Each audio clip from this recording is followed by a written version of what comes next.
L'Italia è nuovamente fuori dai mondiali e per il terzo anno consecutivo ce lo guarderemo da casa, una cosa veramente vergognosa e inaccettabile.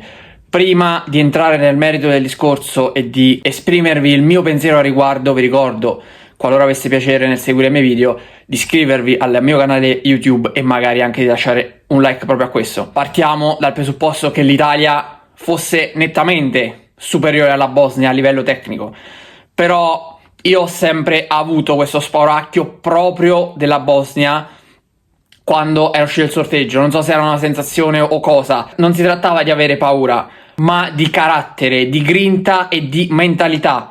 Ed è quello che ha fatto la differenza. Oltre al rosso di bastoni, perché l'Italia la partita l'aveva indirizzata. Quindi lì c'era da gestire il vantaggio e di andare a fare il raddoppio. Purtroppo Bastoni ha commesso l'ingenuità, ha sbagliato. Però non possiamo gettare la croce soltanto addosso a Bastoni quando la cosa è molto più grande di un semplice giocatore e riguarda tutto il movimento calcistico italiano. E ripeto, lì per i giocatori è un aspetto mentale. Quando vai in vantaggio, chiaramente la partita gira dalla tua parte e quindi puoi su quella spinta andare anche a cercare il raddoppio. L'Italia l'ha anche sfiorato, anche in 10 ha rischiato di fare il 2-0 o comunque di fare il 2-1 successivamente. Però a livello mentale, allo stesso tempo, quando c'è il rosso a bastoni, lì arrivano i fantasmi e lo spauracchio dell'ennesimo fallimento che poi effettivamente si è verificato. L'Italia è fragile mentalmente, è quello che ha fatto la differenza. Invece la Bosnia, non avendo nulla da perdere, avendo fatto soltanto una partecipazione al mondiale e adesso questa è la seconda della sua storia, mentre l'Italia ne ha 24 di mondiali, non è che ne ha partecipato a 4 edizioni, ne ha 24, ma quell'Italia ormai è soltanto un ricordo che abbiamo e non so se tornerà prima o poi. Certo, il calcio è fatto di cicli,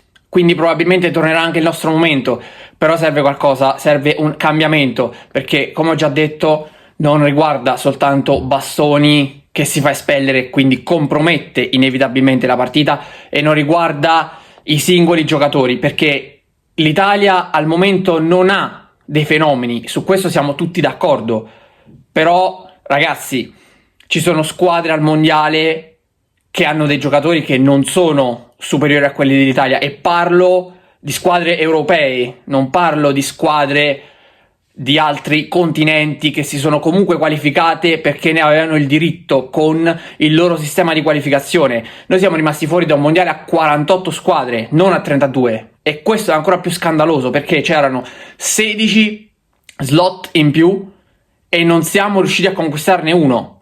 La possibilità ce l'abbiamo avuta, i gironi di qualificazione erano più agevoli perché c'era la Norvegia nel nostro girone, che come non è una corazzata della Bosnia, non lo è neanche la Norvegia. Per carità, la Norvegia ha Haaland, ha Sørloth, ha dei giocatori importanti a livello europeo, a livello internazionale, che fanno gol, che giocano a calcio, e dietro a un movimento che ha dimostrato una grande crescita negli ultimi anni, contrariamente invece all'Italia. Ma l'Italia non può avere paura della Norvegia, non può avere paura della Bosnia, così come all'epoca non poteva avere paura della Svezia e della Macedonia del Nord.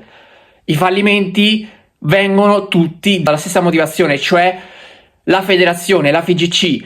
Non c'è un progetto chiaro, non c'è una struttura, e questo lo dimostra anche la scelta di Gattuso come commissario tecnico, perché con tutto il bene che posso volere a Gennaro Gattuso, Gattuso non è un allenatore che ha un curriculum per fare il commissario tecnico della nazionale. Poi storicamente abbiamo avuto anche chi con la nazionale è andato bene e con i club meno, e quindi poteva anche ripetersi questo scenario. Ma Gattuso, io lo dico il mio pensiero chiaramente, ma penso che sia abbastanza palese, Gattuso non era la scelta della federazione per quel ruolo.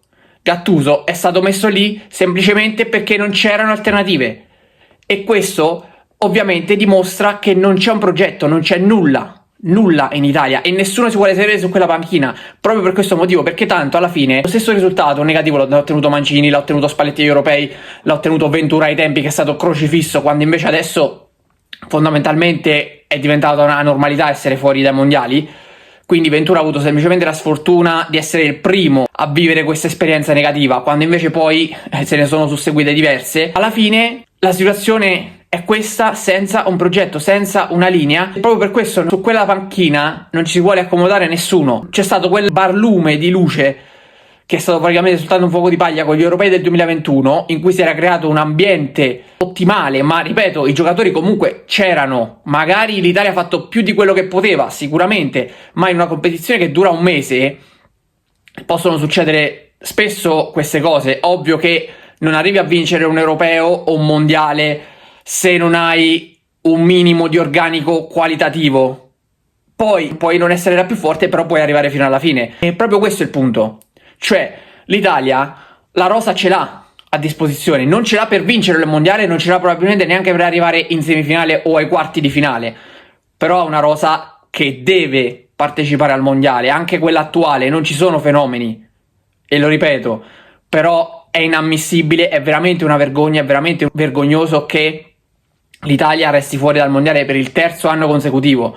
Una volta già è una vergogna, ma può capitare, 2 volte è grave, ma 3 volte consecutive è veramente inaccettabile. È ancora più inaccettabile la situazione che si è venuta a creare al termine della partita, perché poi chiaramente ai rigori si può vincere e si può perdere, quindi non è che l'Italia abbia perso la qualificazione ai rigori, parliamoci chiaramente, le occasioni ce le ha avute, ce ne ha avute parecchie, non soltanto contro la Bosnia, ma anche nel girone di qualificazione si poteva far meglio.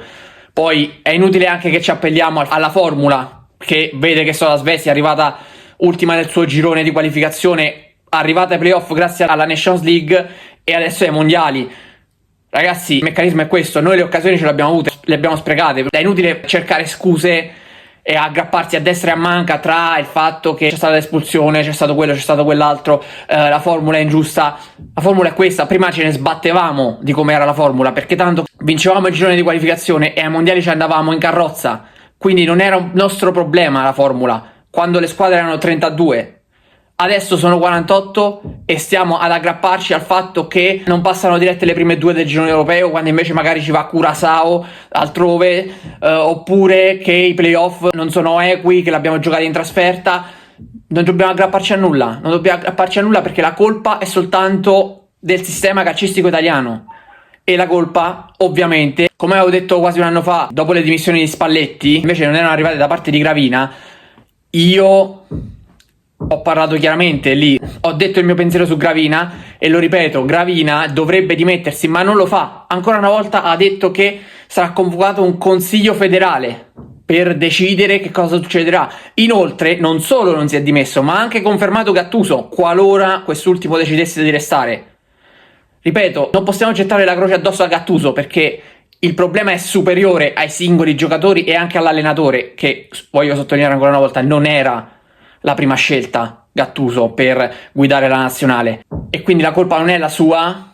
Però onestamente, se non arrivi al mondiale, se non porti l'Italia al mondiale, non c'entri la qualificazione, a quel punto deve andare via l'allenatore per forza di cose. E essendo stato un traghettatore, lì Gravina va soltanto a ribadire la fiducia in un progetto che non c'è. Ribadisce la fiducia in un progetto che non c'è. Lui, che dovrebbe dimettersi, e quindi non spetterebbe neanche a lui confermare o meno Gattuso, non solo non si dimette, ma lo conferma anche. Quindi praticamente, se fosse per Gravina, si andrebbe avanti ancora una volta, almeno fino ai prossimi europei, con lo stesso blocco, che ovviamente ha portato dei risultati incredibili, clamorosi, fuori dai mondiali per la terza volta consecutiva.